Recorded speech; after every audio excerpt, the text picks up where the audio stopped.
বন্ধুরা আজকে বাজারে গেছিলাম। এই দেখো চুনো মাছ নিয়ে এসেছি, গঙ্গার চুনো।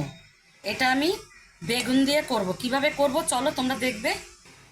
প্রথমে আমি একটু নুন দিয়ে দেবো, একটু হলুদ দেবো, দিয়ে ভালো করে মাখবো। কড়াতে আমি তেল দিয়ে দিয়েছি। এবার মাছটাকে আমার মাছ ভাজা হয়ে গেছে, এখন আমি তুলে নেব। আমি একটু কালো জিরা ফোড়ন দেবো, পেঁয়াজ কুচি দিয়ে দেবো। আমি বেগুনটা এইভাবে লম্বা লম্বা করে কেটেছি। এবার ভালো করে ভেজে নেব, ভালো করে ভেজে নেব। কটা চেরা কাঁচা লঙ্কা দিয়ে দেবো,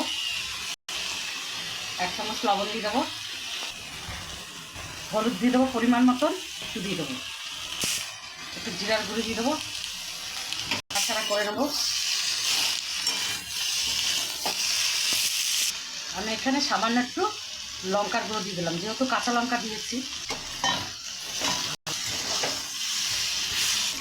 আমি এখন পরিমাণ মতন জল দিয়ে দেবো।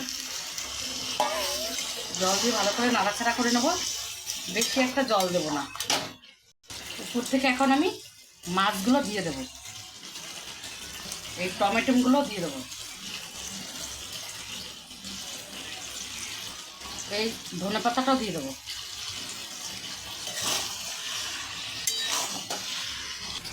বন্ধুরা তোমরা তো দেখলে আমি চুনো মাছটা একদম শুকনো শুকনো করলাম বেগুন দিয়ে। ভালো লাগলে একটা লাইক কমেন্ট শেয়ার করে দিও।